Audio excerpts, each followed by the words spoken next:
So let's go to Ohio State. That's the other sort of team that we just every year, Ohio State's right in there with Georgia and Alabama, kind of jockeying for that 1, 2, 3, with the exception of the occasional, as we mentioned, the occasional Texas A&M, USC every now and then will sneak in. But for the last 5, 6 years, it's pretty much been those three teams jockeying for position. Ohio State's in there now. They were the only team that could really kind of past Notre Dame for a while when Notre Dame was sitting there constantly being number one. Ohio State would leap them, then Notre Dame would leap them, Notre Dame would leap them before Alabama made their run.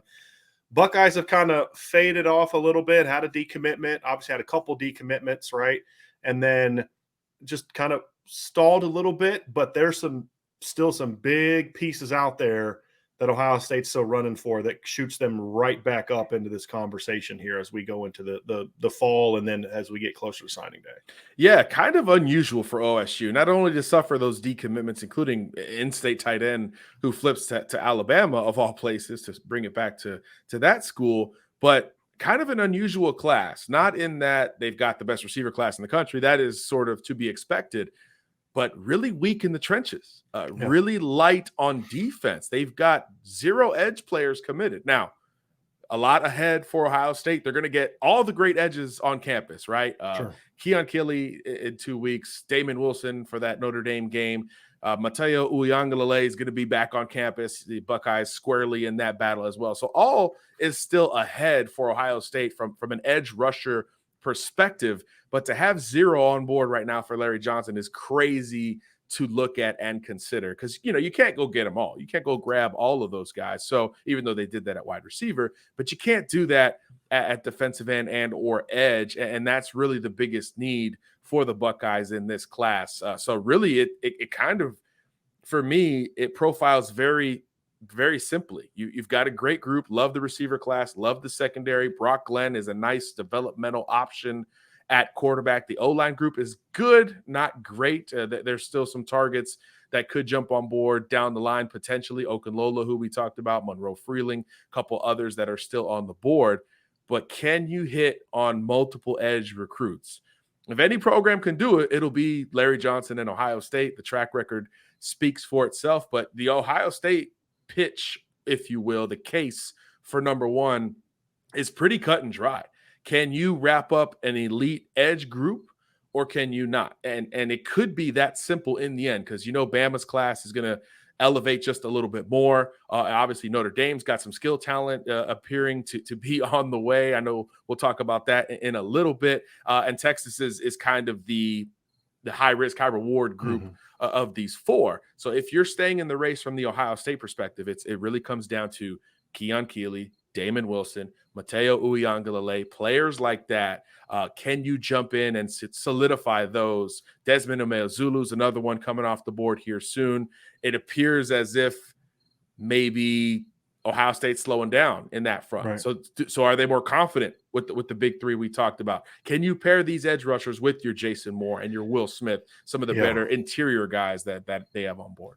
We talked about the season and how that's going to impact certain teams. I actually think, John, that's going to impact Ohio State. Not the overall record. Ohio State's was good last year. I mean, they were a disappointing 11-2, right? There's a lot of teams that would like to be sort of underachieving as the Rose Bowl champs and an 11-2 team, right? Like a lot of teams would like that, which says a lot about where the Ohio State program is. That 11-2 is considered, we got to make a huge overhaul of our coaching staff because 11-2 is not good enough.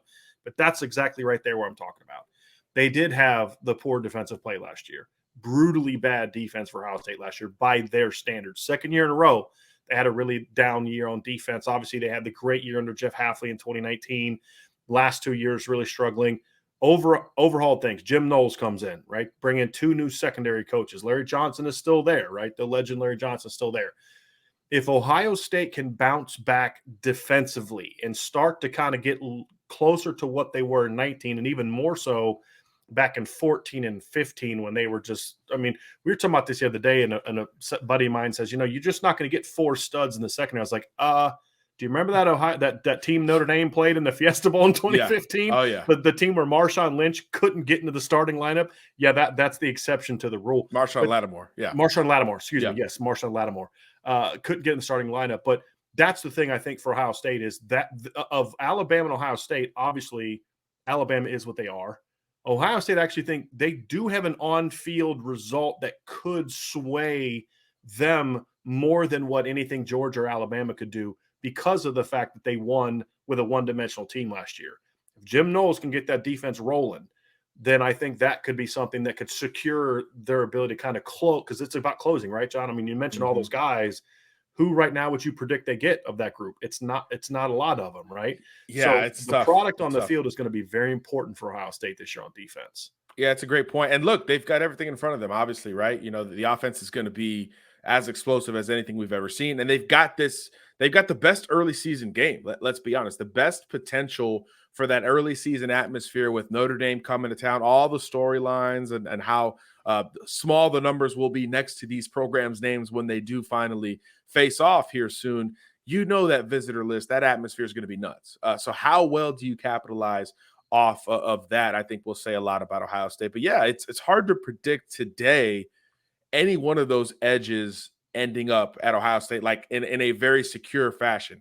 Keon Keeley, more Bama buzz. There's still Florida buzz with Keon Keeley.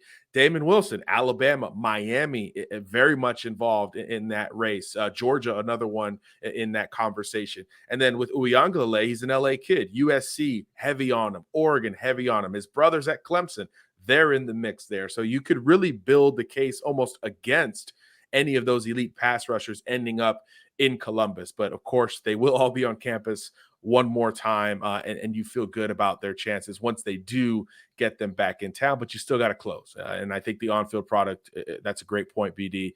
The on-field product will say something about it, because if you get killed defensively again, even with the overhaul, now all of a sudden it becomes more of a structural question. Is Ryan Day Lincoln Riley? That's exactly the conversation. That's where you start to lose in the margins, because when you start comparing that to the Sabans and the Smarts and some of these other coaching staffs, that question doesn't exist. You know, the organizational CEO on down question is really the only one besides a national championship that Ryan Day has yet to fully answer in Sharpie.